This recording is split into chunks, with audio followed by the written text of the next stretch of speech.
హల్లెలూయా. దీవించి ఆశీర్వదించి బలపరిచి నడిపించును గాక. మంచిదండి.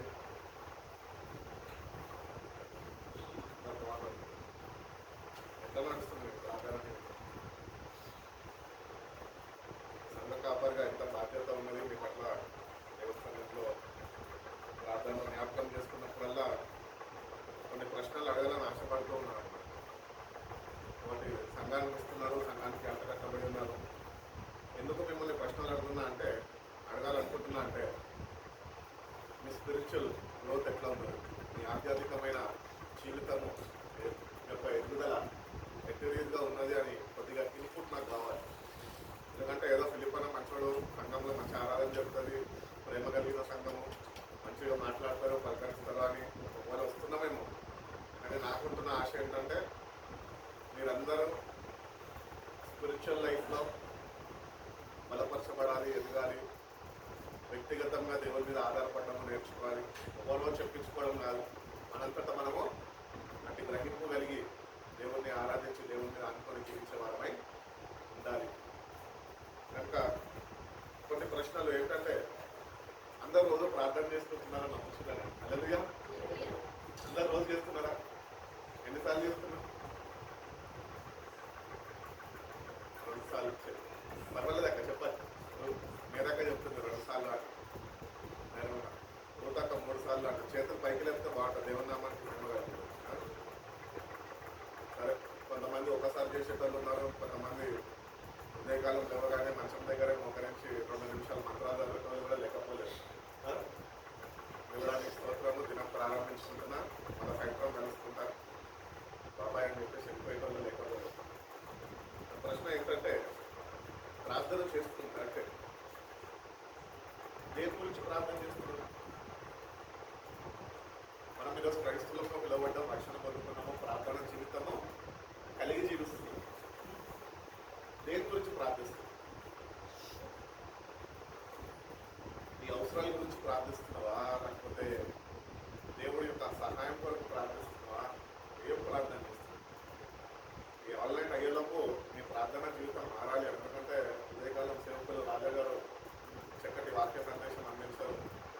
ఎప్పుడైతే మనము దేవుని ఆత్మతోని సావాసం కలిగి అభిషేకముతోని మనం నింపబడతామో మన ప్రార్థన జీవితం అనేది మార్పు చెందుతుంది. కాబట్టి ఏదో ప్రార్థన చేసే క్రైస్తవుల్లో ఉండదు, కానీ ఆ ప్రార్థన మార్పు చెందినగా ఉండాలి.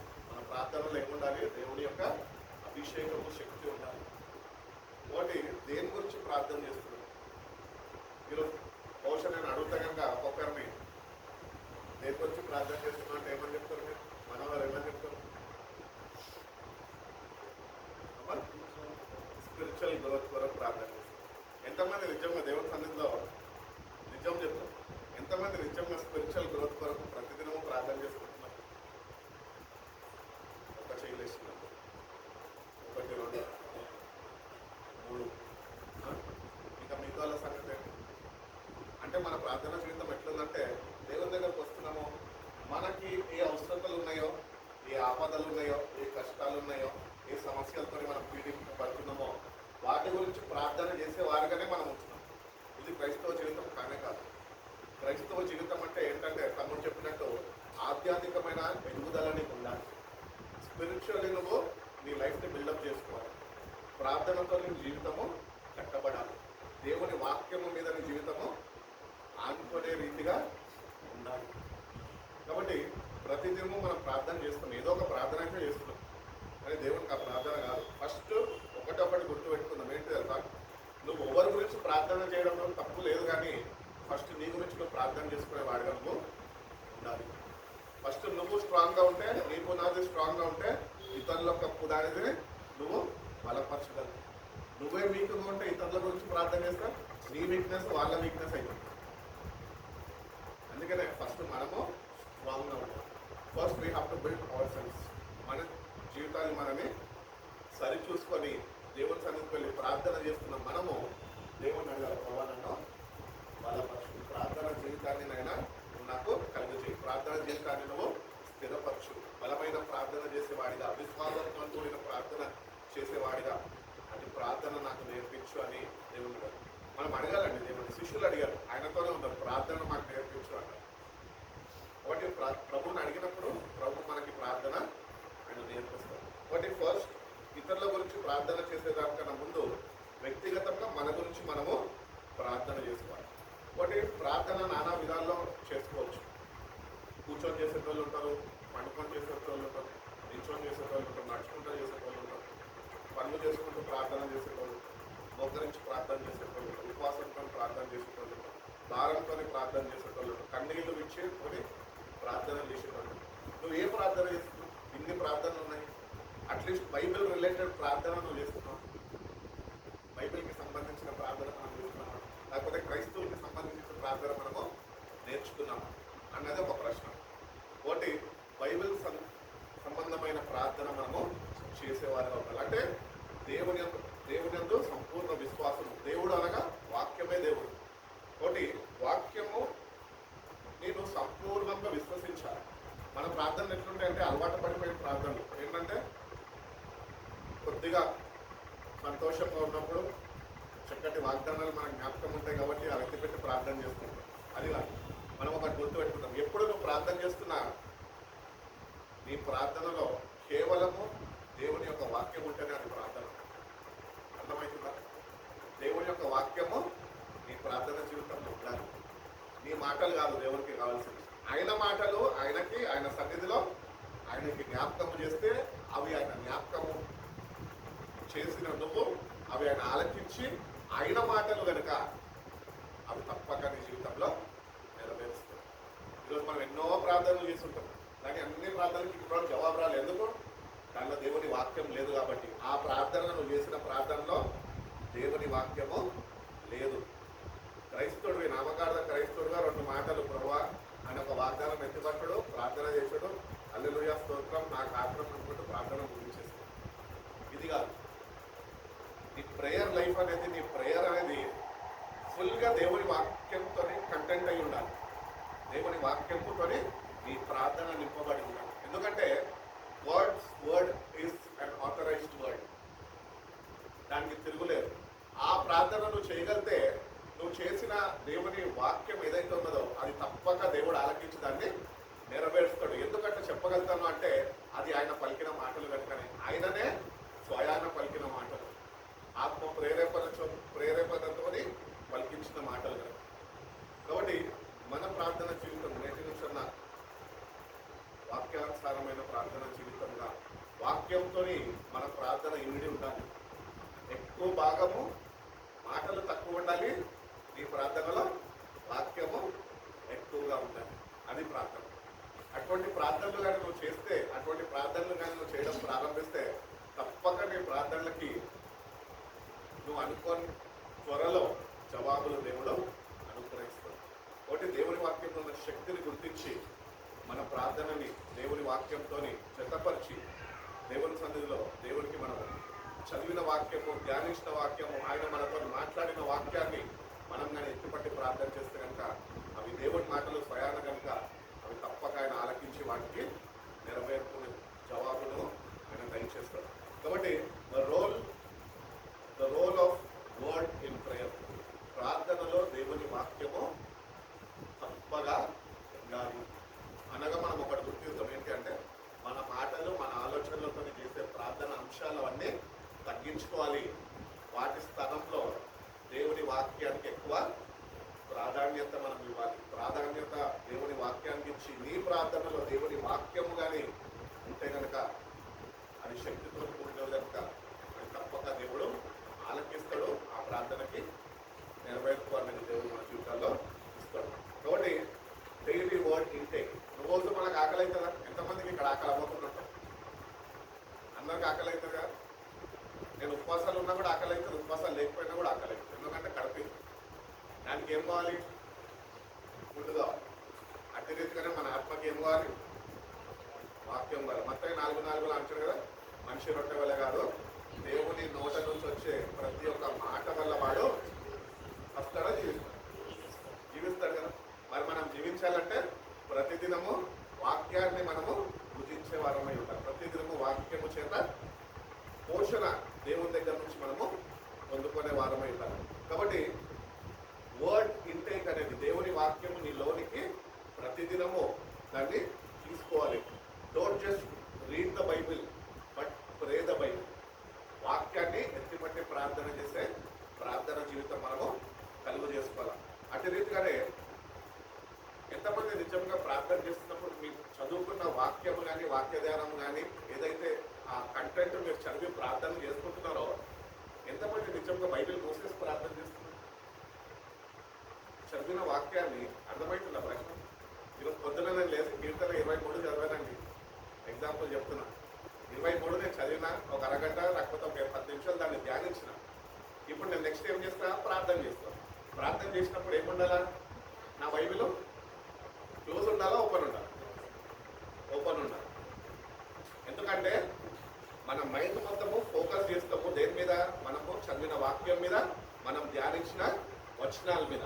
మనం ఓపెన్ చేసి దాన్ని వచ్చినప్పుడు నీకు ఈ లోకపరమైన డిస్ట్రాక్షన్స్ అనేవి నీ ప్రార్థనలు నిన్ను డిస్టర్బ్ చేయకుండా ఉంటాయి. కాబట్టి ప్రార్థన చేసినప్పుడు ఒకటి గుర్తుపెట్టుకోవడం ఏంటి అంటే కీప్ ద స్క్రిప్చర్స్ ఓపెన్. దేవుని వాక్యాన్ని ఏదైతే చదవవో అది నువ్వు పెట్టి ఓపెన్గా పెట్టి దాన్ని తెరిచి వాటిని చూస్తూ ధ్యానించిన నువ్వు దానిలో ఉన్న కంటెంట్ని జ్ఞాపకము చేసుకుంటూ ధ్యానిస్తూ అది నువ్వు ప్రార్థన చేస్తే కనుక తప్పక ఈ లోకపరమైన డిస్ట్రాక్షన్స్ ఏమి కూడా నీ ప్రేయర్ లైఫ్లో డిస్టర్బ్ చేయకుండా అది నిన్ను కాపాడుతుంటారు. చాలాసార్లు మనం ప్రార్థన చేస్తున్నప్పుడు మంచిగా ప్రార్థన చేయాలనుకుని సిద్ధపడతాం. ప్రార్థన చేయడానికి వెళ్తాం. ప్రార్థన చేస్తుంటాం, అప్పుడే వాట్సాప్ మెసేజ్ వస్తుంది. నా గర్ల్ ఫ్రెండో బాయ్ ఫ్రెండో లేకపోతే భార్యనో ఎవరో ఇంట్లో ఎవరో ఒకరు మెసేజ్ చేస్తాం. మన మైండ్ అయితే ఎక్కడికి వెళ్ళిపోతుంది? ఆ మెసేజ్ దగ్గర ఆగిపోదు. వాడు ఎప్పుడు కలిసిండు, వాడు నాకు ఎట్లా స్నేహితుడు అయిండు, వీడి ద్వారా అయిందా, ప్రశాంత్ ద్వారా అయిందా, సుజిత్ ద్వారా అయిందా, ఇవన్నీ మెమొరీలో తిరుగుతూ ఉంటాయి. అప్పుడు నువ్వు ప్రార్థన చేసేసుకొని లేచిపోతావు. చూడు దేవుడు తన సావాసము కలిగి మాత్రము జీవించాడు. అందుకనే ప్రేయర్ చేసుకుంటున్నప్పుడు ఏ డిస్ట్రాక్షన్స్ ఉండదు. ఆ డిస్ట్రాక్షన్స్ ఉండకూడదు అంటే నీకు కావాల్సింది నీ కంటెంట్, నువ్వు చదివిన వాక్యం. ఆ వాక్యం నేను తెరిచిపెట్టి ఆ వాక్యాన్ని ధ్యానించిన వాక్యాన్ని నువ్వు ఎత్తిపట్టి దానిలో ఉన్న ఆ వాక్య ధ్యానాన్ని నువ్వు దేవునితో మాట్లాడగలిగితే అది నీకు సహాయపడుతుంది. ప్రార్థన జీవితం డిస్టర్బ్ కాకుండా తప్పక నీ ప్రార్థన జీవితము బలపరచబడుతుంది. అదే రీతిగానే వాక్యాన్ని నెమరు వేసుకోవాలి. Memorize and meditate. నెమరు వేసుకోవాలా. అటు రీతిగానే వాక్య ధ్యానం కూడా మనకి చాలా అవసరమైనది. ఒకటి ఏదో చదవమంటే కాదు. మనం చాలాసార్లు మన జీవితాల్లో ఉన్న పొరపాటు ఏంటంటే ఉదయకాలం చదివింది మధ్యాహ్నం కాలం గందరగోళంగా ఉంటున్నారు. అవునా? ఏం చదవాలంటే కొద్దిసేపు ఆలోచించాలి. అదే ఫిలిప్ అని ఏమన్నాడు అంటే ఫస్ట్ గుర్తుంటుంది. ఆ రోజు ఆ తారీఖు ఆ సర్వీస్ ఇట్లా అన్నాడు. అది గుర్తుంటుంది. వాక్యము అందుకనే వాక్య ధ్యానం ఎక్కువగా మనకి కావాలి. నెమరు వేసుకోవాలా. అక్కడ వాటిని మన హృదయంలో భద్రపరచుకోవాలి. దాని కూడా అంటాడు కదా, నీ వాక్యాన్ని నా హృదయం అందు నేను భద్రపరచుకోవాలి. ఎందుకు? నీ ఎదుట నేను ఆపస్ చేయకుండా ఉంటాను. కాబట్టి ఎప్పుడైతే వాక్యము చదివింది ధ్యానించి మన హృదయంలో మనం చేర్చుకోగలుగుతామో పాపం నుంచి మనము దూరస్తులుగా మనము జీవించుకుంటాం. పాపం మన మీద ఏమాత్రమో ప్రభావితము చేయదు. అట్టి రీతిగానే ఇట్లా ఎదుగుతూ మనము మన తోటి సంఘస్థులు లేకపోతే సహోదరులు ఎవరైతే ఉన్నారో వాళ్ళని కూడా ఆ స్పిరిచువల్ గ్రోత్లో మనము నడిపించే వారమై మనకి ఒక సరైన జీవితం లేకపోతే ప్రార్థన జీవితం లేకపోతే ఇతరులని ప్రార్థన చేసుకుంటారంటే వాళ్ళు ఏం చేసుకుంటారు? నువ్వు ఒక మాదిరి నేర్పించాలి కదా. ఆ మాదిరిలో స్థిరపడాలని మనకి కాన్ఫిడెన్స్ రావాలి కదా. వాడు నీ కాన్ఫిడెన్స్ని బట్టి వాడు కూడా నీలాగా ప్రార్థన చేయాలని వాళ్ళు ఆశ పుట్టాను కదా. అవన్నీ చేయకుండా సమస్య ఉందా? ప్రార్థన చేద్దాంలేండి అని చెప్పేటప్పుడు లేకపోలేదు. వాళ్ళు ఏం చేస్తారేమో నాకైతే తెలియదు. కానీ నోటితో అయితే చెప్పేస్తారు ప్రార్థన చేసేసుకుంటామంటే ప్రార్థన చేస్తామంటే. You should have the passion to pray. దేవుని సన్నిధిలో వేచి ఉంది. దేవా సావాసంలో నడిపించుకోవాలి. అనేక మంది ఆత్మీయులతో నన్ను నీ నామాన్ని ఆరాధించుకొని కృపను అనేక మంది ప్రార్థన అవసరతలు నాకు తెలియపరుస్తుండగా నాకు ఇచ్చిన ధన్యతను బట్టి ఆధిక్యతను బట్టి నీకు వందనాలు. ఆరంభం కలిగి వాళ్ళ నిమిత్తం నేను ప్రార్థన చేయించుండగా వాళ్ళ జీవితాలను కార్యం జరిపించిన విశ్వాసంతో నేను ప్రార్థన చేస్తున్నా ఆ కార్యాలని నా కళ్ళతో నేను చూసే కృపను నాకు తెచ్చి భగవాన్ దేవుడు నడితే దేవుడు తప్పగా నీకు ఎవరైతే ప్రేయర్ రిక్వెస్ట్ ఇచ్చారో ఈ సంఘంలో వాళ్ళ జీవితంలో నెరవేర్పు నీ కళ్ళతో నువ్వు తప్పక చూస్తాం. అవి నా జీవితంలో ఎన్నోసార్లు జరిగింది, నేను చెప్పగలను, మూడీగా చెప్పగలను. కాబట్టి ఫస్ట్ సింపుల్ ఫెయిత్, ఇంకా ప్రేయర్కి ప్యాషన్ కలిగి ఉండాలి, ఆసక్తి ఉండాలి ప్రార్థన చేయడానికి. ప్రభుని బ్రతిమలాడాలి. ఒక అంశం వచ్చిందా, ఒక ప్రాబ్లం నీ లైఫ్లో వచ్చిందంటే దాని సొల్యూషన్ చెప్తూ ఉంటాడు. అట్లనే ఒక ప్రార్థన అవసరం నీ దగ్గరకు వస్తే దాని జవాబు కొరకు నువ్వు దేవుని సన్నిధిలో వెలుగులాగే వారిగా ఉన్నప్పుడు, దేవుని సన్నిధిలో వేచి ఉన్నప్పుడు, వారంతో నువ్వు ప్రార్థన చేసినప్పుడు ఈ ఆసక్తి కొద్ది దేవుడు ఆ ప్రార్థన అవసరమని నెరవేర్పులోకి తీసుకొని వస్తాడు అని దేవుడు తెలుస్తుంది. అదేవిధంగా మనం చూసుకున్నట్టయితే read the word of God, ప్రతిదినము దేవుని వాక్యం చదవాలి. Study the word of God, కానీ ధ్యానించాలి. Meditate the word of God. మనం పై చదివేస్తాం, కింద కంటెంట్ చదవం. సబ్జెక్ట్ తెలియకపోతే ఏమవుతుంది? ఇంగ్లీషే కదా అని రాసేస్తామా? చదవాలి, అంత ఎగ్జామ్లో పాస్ అవుతాం. ఈ ప్రేయర్ లైఫ్ కూడా అంతే. You have to read. We are Christians. Read the word of God, study the word of God, meditate the word of God, obey the word of God, and be transformed by the word of God. నువ్వు వాక్యాన్ని ఇటు రీతిగా నువ్వు చదవగలిగితే, ధ్యానించగలిగితే, దానికి లోబడి నువ్వు జీవించగలిగితే తప్పగా ఆ వాక్యము నీలో మార్పుని కలిగిస్తుంది. మార్పు ద్వారా రూపాంతరం చెందాలా, లేకపోతే మార్పు చెందాలా అంటుంది. మరి ఇతరులు చూడాలి కదా. ఇంతకాలం ప్రార్థన చేస్తుంది కానీ ఎట్లా చూసిన వాళ్ళు అట్లనే ఉన్నాం, మార్పు లేదు. అంటే వాక్య ధ్యానం లేదు, వాక్యంతో సావాసం లేదు, వాక్యానికి నిలబడే జీవితాలు ఏమాత్రమూ లేవు. కాబట్టి ఆ ట్రాన్స్ఫర్మేషన్ అనేది మనం ఏమాత్రమో పొందగలుగుతాం. ఇవన్నీ ఎంతవరకు చేయాలి తెలుసా? Repeat daily until the Lord calls you. ప్రభు నేను పిలిచేంతవరకు, లేకపోతే ప్రభు రెండో రాకడలో మధ్యాకాశంలో వచ్చేంతవరకు క్రైస్తవుడుగా రక్షణ పొందుకున్న నీ పని, నా పని, అందరితో ఒకటే. ఏంటో తెలుసా? వాక్యాన్ని చదవాలి, వాక్యాన్ని ధ్యానించాలా, వాక్యానికి లోబడాలా. వాక్యాన్ని చదివి ధ్యానించి లోబడిన వాక్యము చేతనే నీ జీవితం మార్పు చెందాలి. ఆ మార్పుని ఇంకా చెందకపోతే కనుక నువ్వు చేసే ప్రార్థనలన్నీ వృధానే అని దేవుడు తెలియజేస్తాడు. కాబట్టి నీ ప్రార్థన జీవితం ఎట్లా ఉన్నదో ఒక్కసారి సరిచూసుకొని దేవుడి సన్నిధిలో వేసి ఉంది. ప్రభా, నా ప్రార్థన జీవితాన్ని నేను కఠినమైన కృపను నాకు ఇచ్చి వ్యక్తమైన ప్రార్థనలు నేను చేయడము మానసిక కృపను నేను ఇచ్చి నీ దృష్టికి అంగీకారమైన ప్రార్థనలు చేయడము నాకు నేర్పించు అని దేవుడిని అడగాలి. అడిగితేనే అటువంటి ఏమంటారు, అటువంటి కృపను దేవుడికి నీకు ఇస్తాడు. తెలుగులో అంటారు కదా, అడిగితే కానీ అమ్మన్న అన్నం ఇస్తారా? ఆకలి అవుతుంది అంటే అప్పుడు ఇస్తారు. అడగాలి దేవుడు. ఏదో మనం భక్తి పరులమని, నెక్స్ట్ ఒక కుటుంబం జరుగుతున్నామని, తాతలు ముత్తాతలు సర్వీసులు రెవరెంట్లు లేకపోతే బిషప్లు అయి ఉన్నారని చెప్పి మనం దేవుడిని అడగకపోతే మనం ఏమీ పొందుకోలేము. నువ్వు ఎక్కడ పుట్టినా, ఒకవేళ అన్య కుటుంబం నుంచి వచ్చిన వ్యక్తివైనా, నిజంగా రక్షణ పొందుకున్న వ్యక్తివైనా, ఒక 30 సంవత్సరాల సీనియారిటీ ఉన్న 6 మంత్స్ చెందిన వ్యక్తివైనా దేవుడిని అడిగితేనే దేవుడు జీవితంలో దాన్ని జరిగిస్తామని తెలియదు. అందుకే మత్తయి సువార్త 5:6 అంటారు కదా, నీతి కొరకు ఆకలి తప్పులు కలిగిన వారు ధన్యులు, వాళ్ళు తృప్తిపరచబడుదురు. దేనితోని? దేవుని వాక్యంతో. హల్లెలూయా. నీతి కొరకు దప్పిక ఉండాలి. దేవుని వాక్యము నీతి నేర్పిస్తుంది. వాక్యం కొరకు దప్పిక ఉండాలి. అప్పుడు తృప్తిపరచబడతావు. ఆ దప్పిక లేకుండా క్రైస్తుడుగా నేను అందరిలాగా ఉంటా అంటే ఎందరికైతే దప్పిక ఉంటుందో వాళ్ళు మాత్రమే తృప్తిపరచబడతారు. మనము ఎండిన స్థితిలోనే ఉండే ప్రమాదం ఉంటుంది. కాబట్టి మన జీవితాలు మనం చూసుకుని నీతి కొరకు ఎట్టి రీతిగా మనము దేవుని సన్నిధిలో వేచి ఉండి పొందుకుంటున్నాము. ఎందుకంటే కీర్తనకారుడు కూడా అంటాడు కదా, ఏమంటాడు? తిప్పి నీటి వాగోలు కొరకు ఆశపడుచున్నట్లు దేవా నా ప్రాణముని కొరకు ఆశపడుచున్నాడు. ఆయన కొరకు అనగా వాక్యం యోహాను సువార్తలో చూస్తూ ఉంటుంది కదా, ఆది యొక్క వాక్యం, వాక్యం దేవుని యందు, ఆ వాక్యమే దేవుని యందు. కాబట్టి దుప్పి నీటి కొరకు ఎట్టి రీతిగా అయితే ఎంత దూరం ఎన్ని మైళ్ళన్నా పరిగెడుతుంది. ఎందుకు? ఒక దాహం దప్పిక తీసుకున్నాం. మనం అట్లా నిజంగా దేవుని వాక్యం కొరకు పరిగెత్తే వారిగా మనం ఉంటున్నామా? లేదు. అందుకనే ఎన్నిక సంఖ్యలో ఒక దుప్పిని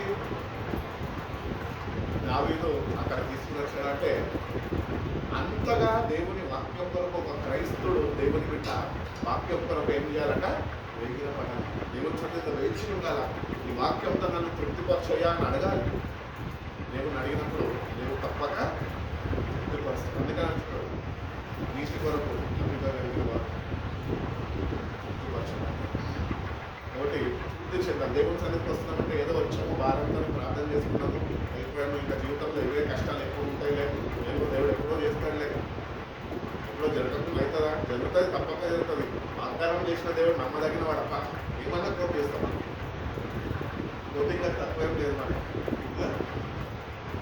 రీతిగా కాదండి, దేవుడి సన్నిధిలో ఆశ, ఆసక్తి, పట్టుదల నీలో ఉంటే దేవుడు తప్పక నిన్ను పరిచయం.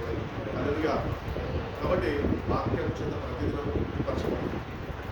ప్రతిదినము ఆహారం మానుకున్న దేవుని వాక్యం కలిగి నీ ఆత్మ బలపరచబడుతున్నా వర్ధిల్లుతూ ఉండాలి. దేవుళ్ళు ఇంకా ఎదుగుతూ ఉండాలి. మన స్వాతంత్రంలోనికి మనం మార్చబడేంత వరకు మనం ఉండాలి వాక్యంతో. కాబట్టి వాక్యంకి ప్రాధాన్యత మనం ఇవ్వాలి. మన జీవితం ఎప్పుడైతే మనం ఇస్తామో అప్పుడు దేవుడు తప్పక మనని వాక్యంతో నింపే దేవుడై. అందుకని పాటలు కూడా భక్తులు రాస్తారు, నీ వాక్యమే నన్ను బ్రతికించను, బాధలలో అది నాకు నీకు ఏది కాదు, భార్య కాదు, భర్త కాదు, పిల్లలు కాదు, ఎవరు కాదు, నేను వాక్యమే నీకు బ్రతికిస్తుంది. అవే నీలో మిస్సింగ్ లేకపోతే బ్రతికినా చచ్చిన వాడే అని దేవుడు మాట్లాడుతుంది. కాబట్టి మన జీవితాలు ఎట్లా దేవుడు మాట్లాడుతున్నప్పుడు ఇంతగా మనం ఆశిస్తున్నాం. ఒక్కసారి మనము దేవుని సన్నిధిలో పరీక్షించుకొని ప్రభు నేటి నుంచి వాక్యాన్ని ప్రతిదినము చదివి, ప్రతిదినము ధ్యానించి, ప్రతిదినం ఆ ప్రకారము ప్రార్థన చేసి, ప్రతిదినము ప్రార్థనలకి నేను జవాబు పొందుకుంటూ గొప్ప విశ్వాసం నేను ముందుకు నడుచుకున్నాను. నాకు దయచేసి ప్రోగ్రాం దేవుడు కనుక దేవుడు తప్పగా మనకి సహాయము చేసేవాడు. నేను కొన్ని విషయాలు చెప్పి నేను సమయం ఇచ్చేస్తాను. యాక్చువల్గా నా ప్రసంగం కాదు, 2 ప్రసంగాలు. సతీష్ని ఒక 45 minutes 1 hour సతీష్ని తీసుకోమన్నా, దాని తర్వాత రాజా ఉన్నారు, మెయిన్ మెసేజ్ అయినా తీసుకొని మనం ప్రార్థన పెట్టాం. ప్రార్థన 2 hours టైం ఉంటుంది, ప్రార్థన చేసుకుంటాం. ప్రార్థన ఏం దోగా ఉండదు. కాబట్టి ఇప్పటి వరకు నూతన సంవత్సరంలో వచ్చిన మనము 6 నెలలు ముగించుకున్నాం. ఈ 6 నెలలు ఆన్లైన్లో ఏం ప్రార్థన చేశారు నాకైతే తెలియదు, కానీ ఈ ఆన్లైన్ నుంచి మీ ప్రార్థన జీవితము మారిపోవాలి. వాక్యంతో కూడిన ప్రార్థన చేసేవారుగా దేవుడు మనల్ని వాక్యంతోనే తృప్తిపరచాలి. కాబట్టి pray for daily passion and hunger for God's word in your life. దేవుని వాక్యం కొరకు ఆకలి నాకు పుట్టించు ప్రభా, ఈ వాక్యం కొరకు నాకు ఆకలి పుట్టించు ప్రభా, ఈ వాక్యంని నేను వెతికే కృపలో నాకు పెంచుకుంటాను, యాదించే కృపలో నాకు పెంచుకుంటాను. అటువంటి చక్కటి మనుషులు నాలో పుట్టించు ప్రభా అని దేవుడిని మనం మత్తయి సువార్త 4:4 అంటారుగా, మనుషులు రొట్టె వల్ల కాదు, దేవుని నోట నుండి వచ్చే ప్రతి మాట వల్ల వాడు జీవిస్తాడు. కాబట్టి ఈరోజు మనం జీవిస్తున్నామంటే మనలో వాక్యం లేకుండా కూడా జీవిస్తున్నాం. ఇదే కృపాట. అర్థమవుతుందా? కృపాట ఏంటో తెలుసా? రక్షణ పొందుకున్నాము, వాక్యం లేదు, ప్రతిదినం పోషింపబడతలేదు, కానీ ఆయన దేవుడిని అంగీకరించినందుకు కృప విస్తరింపబడుతుంది కనుక ఆ మీద బ్రతుకు. యాక్చువల్లీ దేవుని వాక్యం ప్రకారం చూస్తున్నట్లయితే కేవలము దేవుని వాక్యం ద్వారానే వాళ్ళు బ్రతుకుతారు. వాళ్ళు ఎవరు? నీతిమంతులు. కాబట్టి ప్రతిదినము నీతి కొరకు మనము దేవుని సన్నిధిలో వేచి మనం కానీ దేవుని సన్నిధిలో వెళ్తుంటే కనుక తప్పక దేవుడు ఆ నీతి వాక్యం కానీ తర్వాత తెలియజేస్తాం. రెండోదిగా ఏంటంటే వాక్యానికి లోబడే మనసు నాకు ఇవ్వడం అని ప్రార్థన చేస్తాను. చదివితే సరిపోదు, ధ్యానిస్తే సరిపోదు, వాక్యాన్ని ఎందుకంటే ప్రార్థన చేస్తే సరిపోదు. ప్రార్థనకి లోబడే చక్కటి మనసు నాకు దయచేయి, లేకపోతే నాలో పుట్టించు అని దేవుడిని అడిగినప్పుడు, చదివిన వాక్యాన్ని ధ్యానించిన వాక్యాన్ని లోబడి మనసు నీకు ఇచ్చినప్పుడు ఆ వాక్యం నీకు సంతోషాన్ని అది కలుగజేస్తుంది. మూడవది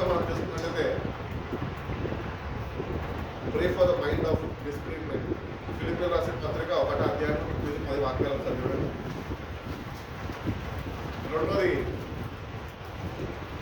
ఏమన్నా నేను మొట్టమొదటిది ఆ వాక్యం కొరకు ఆకలి తప్పులు నీకు ఉండాలి అని దేవుడి సన్నిధిలో ప్రార్థన చేసుకోవాలి. మత్తయి 4:4 ప్రకారం. రెండోది వాక్యానికి లోబడే మనసు. యాకోబు రాసిన పత్రిక 1:22 చదవండి.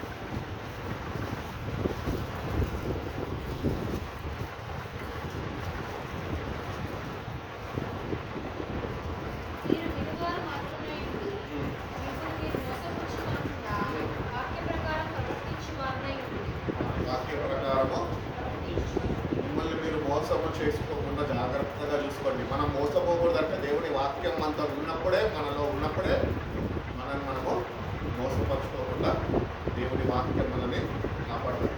కాబట్టి మూడవదిగా మనం చూసుకున్నట్లయితే డిస్క్రిమినెంట్ కొరకు మనము ప్రార్థన, pray for discriminant mind of discriminant. ఫిలిప్పీయులకు రాసిన పత్రిక 1:9-10 వాక్యాలు. వివేచింపబడిన వారు సమునకు మీ ప్రేమ తెలివితోను సకల విధమైన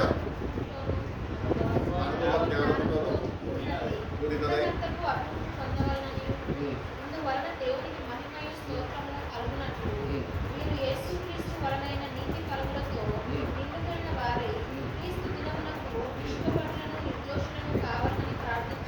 ప్రార్థించుతున్నారు. కాబట్టి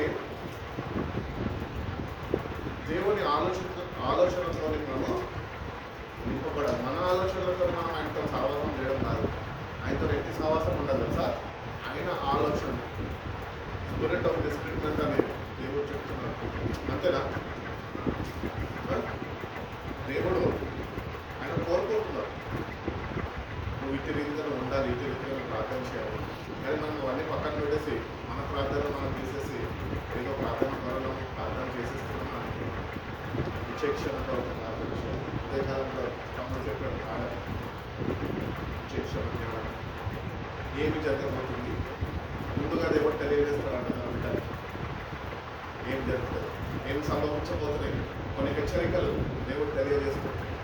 ఒకటి you have to ask God, ప్రభువా నేను ప్రార్థన చేస్తున్నా, నా ప్రార్థన ఒక జవాబు జీవితం ఉండబోతుంది, నా ప్రార్థనకి నేను జవాబు పొందుకునే ప్రార్థన నేను చేయగలుగుతున్నాను.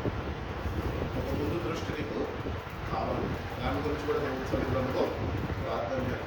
అటు రీతిగానే pray for the knowledge of God's will. దేవుని యొక్క చిత్తం ఏంటో నువ్వు తెలుసుకునేదానికి ప్రతిదినము ప్రార్థన. తులసి రాసిన పత్రిక 1:9-10 వాక్యాలు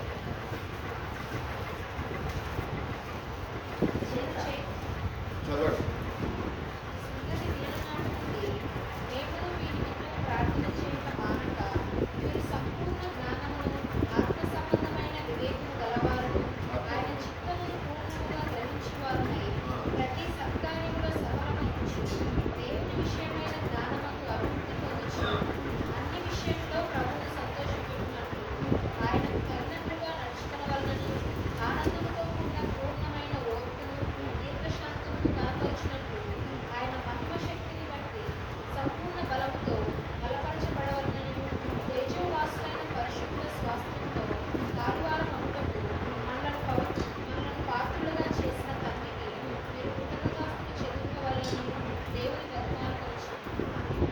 దేవుని యొక్క చిత్తం ఏంటో మనము సంపూర్ణముగా తెలుసుకునే వాళ్ళుగా మనం చాలాసార్లు ప్రార్థన చేస్తున్నాం.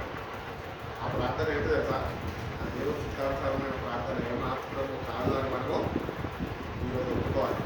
మనం చేస్తున్న ప్రార్థన దేవుని చిత్తానుసారమైన ప్రార్థన కాదు. ఎందుకంటే దేవుని గురించిన సంపూర్ణ జ్ఞానము మనము ఇంకా కలిగి లేదు. అందుకని దేవుని గురించిన సంపూర్ణ జ్ఞానము కూడా మనకి కావాలి. కాబట్టి దేవుని యొక్క చిత్తం ఏంటో ప్రతిదినము ప్రార్థన చేసి, ఆసక్తితో ప్రార్థన చేసినము తెలుసుకొని ఆయన చిత్తాన్ని నెరవేర్చేవాడుగను నడుచుకునేవాడుగను. దేవుని చిత్తం అంటే అని చెప్పేస్తారా? హాస్పిటల్లో ఉన్నారంటే ఫిలిప్ అన్న ప్రార్థన చేయాలన్నా, మా తెలిసిన వాళ్ళు హాస్పిటల్లో ఉన్నారంటే ఫిలిప్ అన్న ఏం చెప్తున్నారు? ప్రార్థన చేస్తారు కదా. దేవుని చిత్తం దేవుని చిత్తం తెలుసుకోవాలి. ప్రార్థన అంశం నీ దగ్గరకు వచ్చిందంటే నువ్వు ప్రార్థన చేసే ప్రార్థన మీరు కూడా ప్రార్థన చేసే విశ్వాసం అయ్యింటే ఆ ప్రార్థన చేస్తున్నా నువ్వు దేవుని చిత్తం అయితే ముందుగా నువ్వు తెలుసుకొని ప్రార్థన చేయాలి. నేను చాలామంది ప్రార్థన చేశాను. ఏమని చేసినాను సార్, వాళ్ళ కుటుంబస్తులందరూ నాకు చెప్పారు, మమ్మల్ని ప్రార్థన చేయి, సంఘంలో వచ్చి మళ్ళీ సజీవ లెక్కన ఉండి సాక్ష్యం చెప్పాలని. కానీ నేను లోపల పోయి ప్రార్థన చేసినాను సార్, ప్రభా ఈ విషయం నీకు ఎప్పుడు బయటకు రావద్దు, డైరెక్ట్ సమాధుల తోటకి వెళ్ళిపోవాలి ప్రభా, కానీ ఆత్మని దగ్గరికి చేరుకున్న ప్రభా అని ప్రార్థన చేసి అంతా నాకు తెలుసు ఆ వ్యక్తి రాడు బయటకి. కానీ కుటుంబస్తులందరూ ఆశలు పెట్టుకున్నారు. కానీ దేవుడి సన్నిధిలో నేను ప్రార్థన చేసుకుంటూ ఉంటున్నప్పుడు దేవుడు ఒకటొకటి ప్రార్థన ఆయన చిత్తం నాకు తెలియపరచాడు. ఏంటి తెలుసా, ఈ వ్యక్తి బయటకు వస్తున్నాను నువ్వు ప్రార్థన చేయొద్దు, కానీ ఈ వ్యక్తి యొక్క ఆత్మ రక్షింపబడడానికి నువ్వు ప్రార్థన చేయి. ఐసీయూలో ప్రార్థన చేస్తావు. ఏదో నా గొప్పతనం కాదు, దేవుని చిత్తం ఏంటో తెలుసుకొని ప్రార్థన చేస్తే ఆ నెమ్మది, ఆ ఆదరణ నీకు కలుగుతుంది. దేవుని చిత్తం లేకుండా ప్రార్థన చేస్తే ఆ నెమ్మది కోల్పోతావు, దేవుని యొక్క ఆదరణ కూడా ఏమాత్రమో. ఒకటి దేవుని చిత్తం అని నోరుంది కదా అని క్రైస్తులని చెప్పేసి దేవుని చిత్తం అని ఉండిగా అనేది. దేవుని చిత్తం తెలిస్తేనే ఇతరులకు చెప్పు దేవుని చిత్తం అని ప్రార్థన చేసుకోమని. దేవుని చిత్తాన్ని నువ్వు గుర్తెరగక దేవుని చిత్తం అని ఇంటికి పనిచేస్తే ఒకటో దేవునికి నువ్వు లెక్క అప్పచెప్పు. కాబట్టి జాగ్రత్తగా దేవుని చిత్తం అంటే మన జీవితంలో ప్రతిదినం మనము తెలుసుకునేవారు.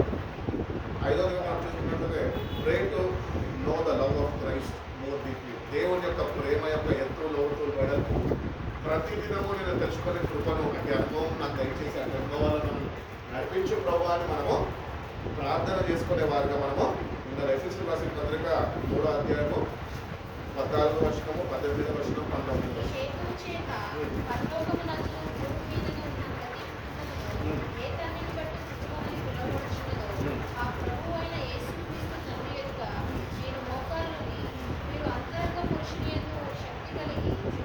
ఆయన ఆత్మ వలన బలపరచబడినట్టుగాను క్రీస్తు మీ హృదయములలో విశ్వాసము ద్వారా నివసించినట్టుగాను తన మహిమైశ్వర్యం చొప్పున మీకు దయచేయవలనని మీరు దేవుని సంపూర్ణత యందు పూర్ణులగినట్లుగా ప్రేమ యందు వేరుపారి స్థిరపడి సమస్త పరిశుద్ధులతో కూడా దాని వెడల్పు పొడవు లోతు ఎత్తు ఎంతో గ్రహించుకుంటూ జ్ఞానమునకు మించిన క్రీస్తు ప్రేమను తెలుసుకున్నట్టును తగిన శక్తి గల వారు కావాలని ప్రార్థించుచున్నాను. చాలా ఇక్కడ చూడండి, ప్రతిదినము మనం ప్రార్థన చేయాలి. ఏంటంటే యేసయ్యను అంగీకరిస్తే సరిపోదు, అంగీకరిస్తే మనము ఆయనతో సావాసంలో ఉండాలి. ఆ సావాసంలో ప్రతిదినము ఆయన ప్రేమ యొక్క ఎత్తు లోతు వెడల్పు ఎంత మనము తెలుసుకోవాలి, అడగాలి. దేవుడిని నాకు తెలియపరిచేయ అన్నప్పుడు తెలియపరుస్తారు. ఇప్పుడు తెలియని విషయాలు ఎవరైనా తెలుసుకోవాలని అడిగితే వాళ్ళు ఏం చేస్తారు, మరి బాబు అట్లా కాదు ఇట్లా చేయదు. అట్లనే మనం దేవుడిని అడిగితే దేవుడిని నాకు చెప్తాడు, నేర్పిస్తాడు. ప్రేమ యొక్క ఎత్తులోకి వెడల్పు రీతిగా మనము తెలుసుకొని దానిలో వేరు పారాలో అందరు పరిస్థితులతో ఎట్టి రీతిగా ఏక మనసు కలిపి జీవించాలో దేవుడు మనకి నేర్పిస్తాడు. మనం అడగకపోతే దేవుడు ఏమి నేర్పిస్తాడు. కాబట్టి క్రైస్తవులుగా ఉంటున్న మనము ప్రతిదినము దేవుని యొక్క ప్రేమలో వేరు పారాలి. అంత మాత్రమే కాక దేవుని ప్రేమ యొక్క ఎత్తులోకి వెళ్ళినప్పుడు మనము మునిగి తేలి దానిలో నివసిస్తూ ఆనందించే వారిని ఉండాలి అని దేవుడు ఎంతగానో ఆశిస్తున్నాడు. ఆ రోజుగా మనం చూసుకున్నట్లయితే ఇంకా pray to know the hope and riches of your glorious inheritance. ఆయన పరలోక రాజ్యం యొక్క మహిమైశ్వర్యంలో ఏవైతే ఆయన మన కొరకు దాచి ఉంచాడో అవన్నీ ఏంటో తెలుసుకునే దానికి మనము ప్రతిదినము ప్రార్థన. ఎఫెసీయులకు రాసిన పత్రిక 1వ అధ్యాయం 16వ వాక్యంలో చెల్లించుచున్నాను, మీ మనోనేత్రంలో వెళ్ళిపోబడినందున నిరీక్షణ ఎక్కిదో పరిశుద్ధులలో ఆయన స్వాస్థ్యం యొక్క మహిమైశ్వర్యం ఎక్కిదో ఆయన క్రీస్తునందు వినియోగపరిచిన బలాతిశయమును బట్టి విశ్వసించు మనయందు తన శక్తి యొక్క అపరిమితమైన మహత్యం ఎట్టిదో మీరు తెలుసుకోవాలని మన ప్రభు అయిన యేసుక్రీస్తు యొక్క దేవుడైన తెలుసుకుంటే మీకు జ్ఞానమును ప్రత్యక్షతతో గల మనస్సు అనుగ్రహించినట్లు నేను నా ప్రార్థనలందు మిమ్మల్ని గురించి విజ్ఞాపన చేయుచు. కాబట్టి తెలుసుకోవాలి దేవుని సన్నిధి. ఇది ఒక ప్యాటర్న్ ఆఫ్ ప్రేయర్ మనకి భక్తుల ద్వారా మనకి అందింపబడ్డది. మనం కూడా ఇటువంటి ప్రార్థన మనము చేసేవారుగా మనం ఉన్నాం. We have to know what are the glorious riches of God's inheritance. దేవుని యొక్క మహిమ కలిగిన రాజ్యము యొక్క స్వాస్యం యొక్క గొప్పతనం ఏంటో, దానిలో ఏమి దేవుడు ఇచ్చాడో అవన్నీ మనం దేవుని సన్నిధిలో ప్రతిదినము ఆయన అడిగి మనం తెలుసుకుంటాం. ప్రతిదినం అడిగి తెలుసుకుంటేనే మనం ఆ సావాసంలో మనము బలపరచబడగలుగుతాము. ఆ సావాసంలో మనము స్థిరపరచబడ్డ మనము ఆ రాజ్యంలోనికి తగిన సిద్ధపాటు కలిగి జీవించే వారమై ఉండగలుగుతాం అని దేవుని వాక్యము తెలియజేస్తుంది. అదేవిధంగా 7వది మనం తీసుకున్నట్లయితే pray for strength and endurance. దాన్ని ఏమంటారు తెలుగులో? ఎఫ్ఎస్సీ రాసిన పత్రిక 3:10 చదువుతున్నాం.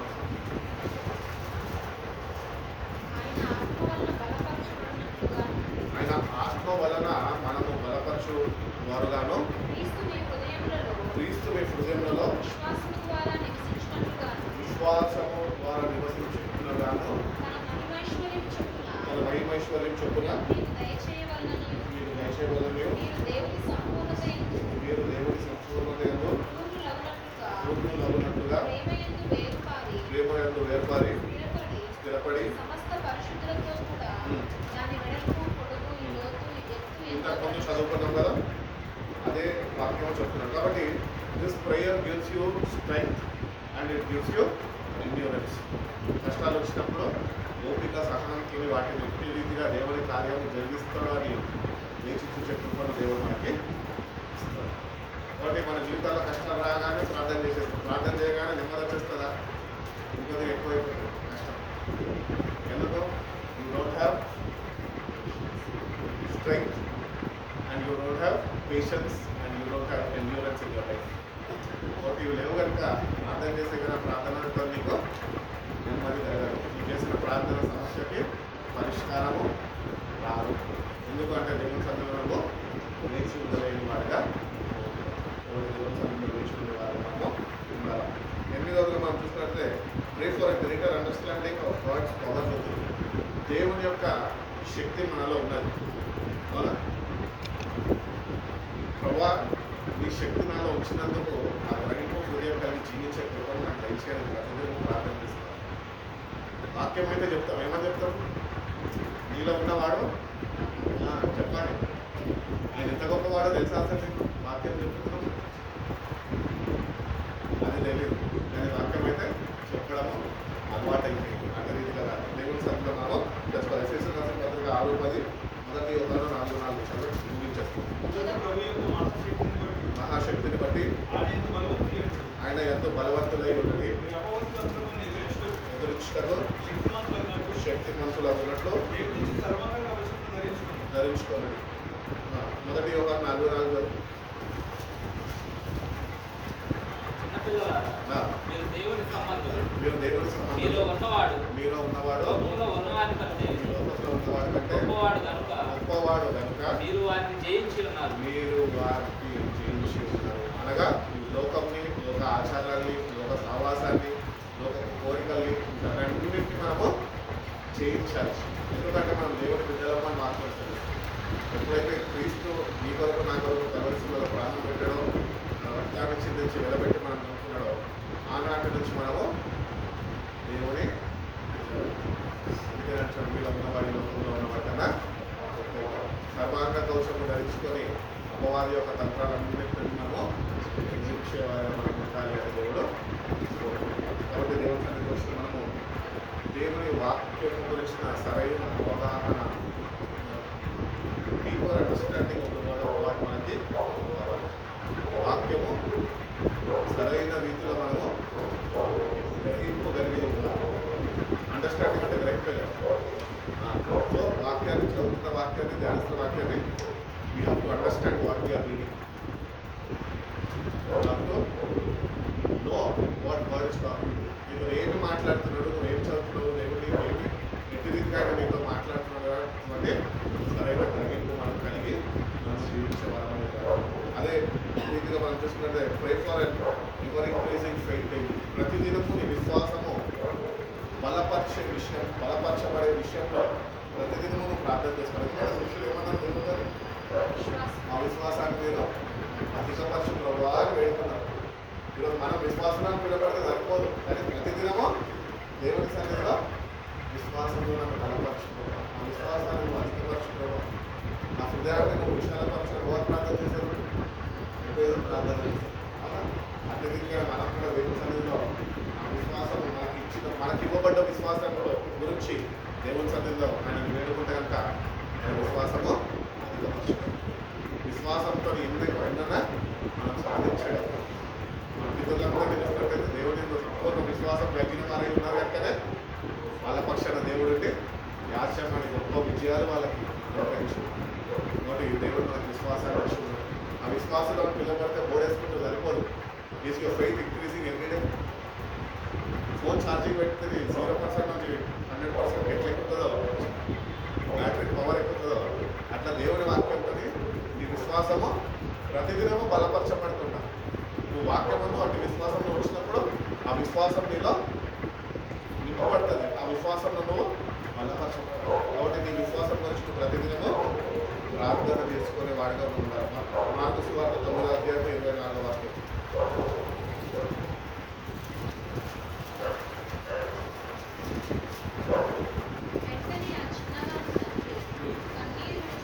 కన్నీరు విడుచుచు నమ్ముచున్నాను ప్రభా, నాలో ఉన్న అపనమ్మిక ఉండకుండా సహాయం చేయమని ఇద్దరుగా చెప్పారు. కాబట్టి మనలో ఈరోజు ఏముందంట? అపనమ్మిక. ప్రార్థన చేస్తావు, కానీ చేసిన వెంటనే తర్వాత ఏం ఆలోచిస్తావు? ఏం జరగబోతుందో. దాన్ని ఏమంటారు? తెలియకుండా చెప్తాను, అర్థం చెప్తుంది అపనమ్మిక. అది మనలో ఉండకుండా మనం ప్రతిదినం మనము దేవుని వాక్యము ద్వారా మన విశ్వాసాన్ని మనం అపనమ్మకం మనలో నుంచి ఆరాధన. దేవుని వాక్యం చదివినావు, ధ్యానించినావు, విశ్వసించినావు. Let that word of God work in your life. అపనమ్మకం అనే దానికి నువ్వు నీ జీవితంలో చోటించడం ఉంటుంది. హృదయంలో నువ్వు చదివి ధ్యానించి చేసిన ప్రార్థన వ్యర్థమైపోతుంది. ఎందుకంటే నీలో అపనమ్మకం చక్కగా వేడుకుంటున్నాను. దేవుడు ఏమని నాలో ఉన్న నమ్మకాన్ని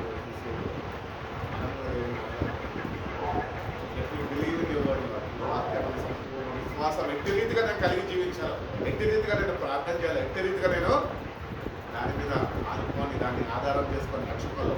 ఈ విశ్వాసం నాకు తెలిసి ప్రభావం దేవుడు అంటే ఇంకా నీలో అపనమ్మకం రాకుండా దేవుని వాక్యము కంచగా ఉంది కాపాడుతుంది. నీ ఆత్మని కండమేంటి? దేవుని వాక్యమే. దేవుని చెప్తుంది ఆ వాక్యం లేకపోతే అపనమ్మకం అనేది చొరబడుతుంది. కాబట్టి అపనమ్మకాన్ని మనము ప్రభువుకి చెప్పి దాన్ని మనలో తొలగించుకొని ఆ స్థానంలో విశ్వాసంతో మనకు వారు ఆఖరిని మనం చూసుకున్నట్లయితే కనుక వస్తున్న శోధనలు అని చెప్పి మనము చేయించేవారు. మత్తయి వార్త 6 అంటాడు 13 వాక్యం ఏమంటారు? పరలోక ప్రార్థన.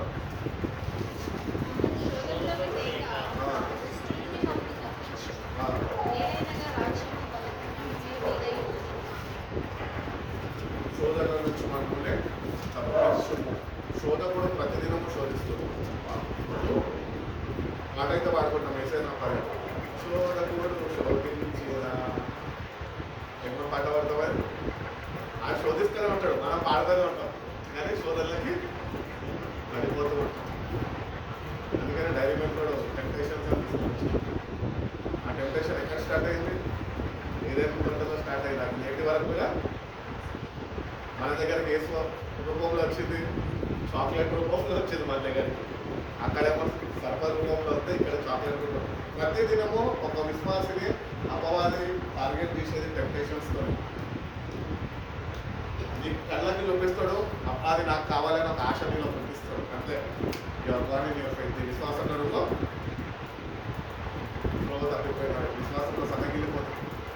అందుకని టెంప్టేషన్స్లో మనం పడకుండా ప్రతిదినము దేవుని సన్నిధిలో వాక్యం ద్వారా ప్రభావ దీన్ని జయించే శక్తిని, దీన్ని జయించే వాక్యాన్ని నేను భద్రపరుచుకున్నప్పుడు వాటిని జయించే శక్తిని నాకు వచ్చే ప్రభావ నేను అడిగితే దేవుని వాక్యం నీలో ఉంటే నివసించగలుగుతాను. శోధకుడు వస్తాడు, శోధిస్తాడు, కానీ ఆ శోధనకి లోపడకుండా వాటిని జయించే జయ జీవితం దేవుడికి వాటి శోధకుడు ప్రతిదినము వస్తాడు. ఏసైనా శోధించున్నాడు. మనం ఆఫ్టర్ ఆల్ ఎంత వాడు మనం టెంప్టేషన్స్ పాడేసి వాడు తలంచుకుంటే ఆకాశం నుంచి అగ్ని కూడా దింపగలుగుతున్నాడు. ప్రకటన గ్రంథంలో చెప్తున్నాడు. వాడన్నీ మహత్కార్యాలు చేస్తున్నాడు. వాడు తలంచుకుంటే వాడు ఈరోజు నిత్య రాష్ట్రానికి నేను నిలుచుకొని వెళ్ళిపోగలుగుతాడు. ఎందుకు తెలుసా? మార్పు లేని క్రైస్తవులుగా మనం వచ్చినాం. మారు మనసు చెందడుగా క్రైస్తవులుగా మనం వచ్చినాం. నామకార్థ క్రైస్తవులుగా మనం అసలు విశ్వాసము లేని వారిగా మనం ఉంటున్నాం కనుక దీన్ని బట్టి మనం నిలుచుకొని వెళ్ళిపోగలుగుతున్నాం. కానీ దేవుని రక్తము చేత మనం ముద్రింపబడ్డం కనుక వాడు మనం ఏమాత్రమో నాశనానికి వాడు పీల్చుకొని వెళ్ళకుండా దేవుని రక్త పుద్దర మనని మరణం నుంచి తప్పించి ఇంకా కృపలో విస్తరింపబడే కృపను దేవుడు మనకి ఇస్తున్నాడు. కాబట్టి ఈ శోధకుడి దగ్గర నుంచి ప్రతిదినము మనకు ఒక పోరాటం ఉంటుంది. ప్రతిదినము మనతో పోరాడాలి. వ్యక్తులతో పోరాడాలంటే ఏం చేస్తాము చెప్పాలి? ఎదురు వ్యక్తితో పోరాడాలంటే ఏం చేస్తాం? చేతులు వాటిని చెయ్యేసి కొడతాం. లేకపోతే వాడు కట్టబట్టుకుంటే మనం ఇంకొక కట్టబట్టుకుంటాం. కానీ అపవాదంతో మనం పోరాడాలంటే ఏం చేయాలా? దేవుడి వాక్యంతో వాటికి సంపదపాలు పట్టాలన్నాం. వాక్యం నువ్వు కొడతానుంటే వద్దురా బాబు, వద్దు నీ వాక్యం రాదు, నువ్వు అని విడిచిపెట్టేవాడు. అంత సమృద్ధి అయిన వాక్యము దేవుని దగ్గర మనం పొందుకోవాలి. నేను దేవుని దగ్గర ప్రార్థన చేసి మా అమ్మలందరూ చెప్పాను ప్రార్థన చేసుకోవాలి. ఏమన్నా ప్రార్థన చేయాలి? ప్రార్థన చేయాలి. నేను దేవుని దగ్గర ఒకటే ప్రార్థన చేసిన ప్రభావ 2 అంశాలు నా ప్రార్థనలో. దేని గురించి కూడా చింతించకుండా ఉండడం నాకు నేర్పించు. 2ది పోవాలి. శోధకుని ఎదురుగా నేను చేయించాలని నాకు నేర్పించేసి. ఈ 2 మనం ఇంకా సమృద్ధి అయిన వాక్యం మనకు కావాలి. సమృద్ధి అయిన వాక్యంతో నన్ను తృప్తిపరచుకోవాలంటే ఎప్పుడైతే దేవుని వాక్యంతో నువ్వు నింపబడతావో, దేవుని వాక్యాన్ని నువ్వు భద్రపరచుకోగలుగుతావో, అప్పుడు శోధకుడు వస్తే వాడు ఓడిపోతాడు, రాజ్యమైన వాడు ఓడిపోతాడు. కానీ వాడి మీద ఏమాత్రమో చేయాలని. ఎందుకంటే నేను ఏమున్నది? జీవం కలిగిన దేవుని వాక్యం మన ఖడ్గము నీలో ఉంది కనుక దాంతో నువ్వు వాడిని ఎదురుస్తావు కనుక వాడు నిన్ను తీసుకుంటున్నాడు. అందుకనే దేవుని వాక్యాన్ని మనం లోబడే వారుగా ఉంటేనే వాడు మన దగ్గరికి రాడు. చదివే వారు ఉంటే వస్తాడు, టెంప్ట్ చేస్తాడు, టెంప్టేషన్లో పాడేస్తాడు. ఉన్న ఆత్మీయత అంతా కూలిపోయే విధంగా నేను మళ్ళీ మొదటి స్థానానికి తీసుకొచ్చేస్తాడు. మళ్ళా నువ్వు ఎదగాలంటే మళ్ళా టైం కావాలి, మళ్ళా కన్నీళ్ళు ఇవ్వాలి, మళ్ళా ఉపవాసాలు ప్రార్థన, మళ్ళా దేవుడితోనే సమయం కలిపి మళ్ళా బలపరచబడ్డాం. కాబట్టి బలపరచబడ్డ మనం మన స్పిరిచువల్ లైఫ్ని ఇంకా మన దానిలో ఇంకా నిలిగిపోకుండా, ఇంకా దాంట్లో తనగిలిపోకుండా, ఇంకా దిగజారిపోకుండా మనం ఉంటున్న ఆ స్థితిలోనే ఉన్నాం. ఈ స్థితిలో ఉన్న ప్రభావం ఎక్కడ ప్రభావం దేవుని తల ఉంచడం, దేవుని శిరస్సు ఉంచడం, కేవలం ఈ వాక్యం మనకు అర్థంలో పెట్టుకుంటాం. నేను ఎదుర్కొంటున్న ప్రతి ఒక్క శోధనను చేయించుకుని ఒక శక్తితో నన్ను నింపుకోవడం దేవుడు అనుకున్నాక దేవుడి తప్ప నాకు చెప్పి దేవుడు కొన్ని కుటుంబం అందరికీ ఉపయోగించుకున్నాను. కాబట్టి ఎంతసేపు వాక్యం చెప్పాను, ఎంతసేపు చెప్పింది? దేని గురించి చెప్పింది? ఎవరి గురించి ప్రార్థన చేయాలని చెప్పింది? మన గురించి మనము ప్రార్థన చేసి మనకి 10 అంశాలు మనం ధ్యానించుకుంటాం. కాబట్టి ప్రతిదినము ఇతరుల గురించి ప్రార్థన చేసే ముందు మన గురించి 10 అంశాల నిమిత్తము దేవుని సన్నిధిలో ఆయన వేడుకుంటే దేవుడు ఆ 10 అంశాలని ఆలపిస్తాడు, అతి శక్తిని దేవుడు ఇస్తాడు. దాని తర్వాత మనం ఇతరుల గురించి ప్రార్థన చేసినప్పుడు ఆ ప్రార్థనకి ప్రతిఫలము, ఆ ప్రార్థనకి జవాబు అనేది మన జీవితాల్లో మనం చూడాలి. కాబట్టి మన గురించి మనం ప్రార్థన చేస్తున్నాం ఏమాత్రమో భక్తులు ఉన్నారు.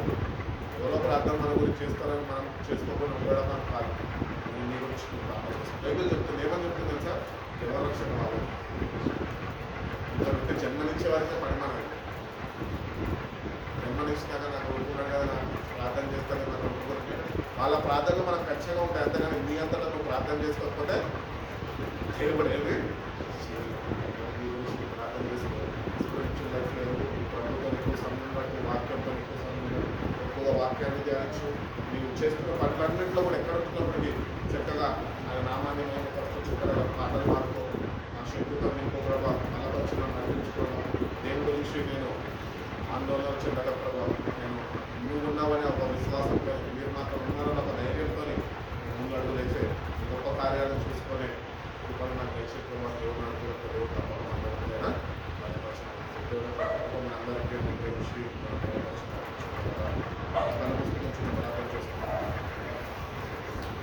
పరిశుద్ధుడా ప్రేమ కలిగిన మమ్మల్ని ఎంతగానో ప్రేమించిన మంత్రమైనా రావడంలో ప్రభావ పరిశుద్ధ నామంలోనైనా స్థితించుకునే మార్గాన్ని మనం చేస్తున్న విధానాన్ని తీసుకొస్తున్నాం ప్రభావ గత 6 మాసాల ప్రభావ మీరు కార్యక్రమం కాబట్టి ప్రభావ 7 మాసాల ప్రభావ ఈ రీతిలోనైనా ఈ సన్నిధిలో ప్రభావ ఈ ఆల్రెడీ ప్రేయర్లో ఈ మంత్రం కూడుకునేదానికి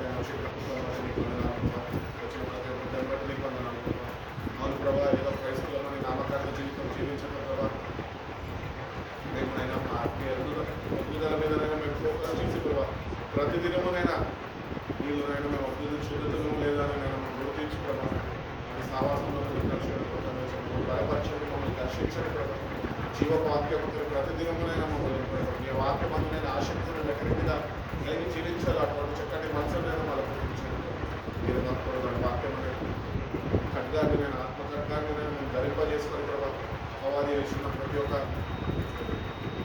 సోదరులను నేను జయించుకొని కృపను నాకు తెలిసి ఈ వాక్యానికి లోపడ్డామని మీరు నాకు నేర్పించండి ఈ వాక్యాన్ని ప్రేమించడం మీరు మాకు నేర్పించండి ఈ వాక్యం కొరకు నేను మీ సన్నిధిలో వేచి ఉండే కృపను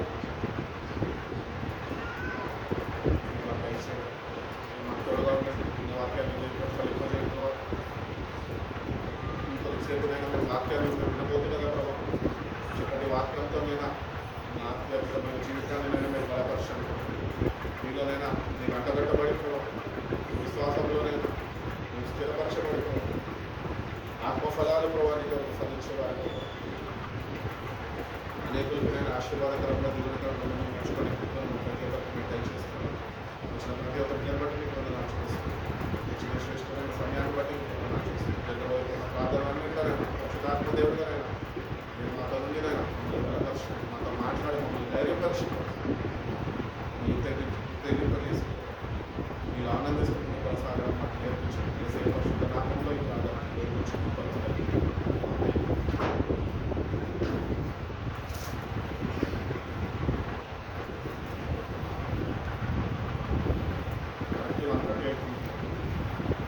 అంతటి ఇట్లా బ్రేక్ తీసుకున్నామా 2 అయినాక తీసుకున్నాం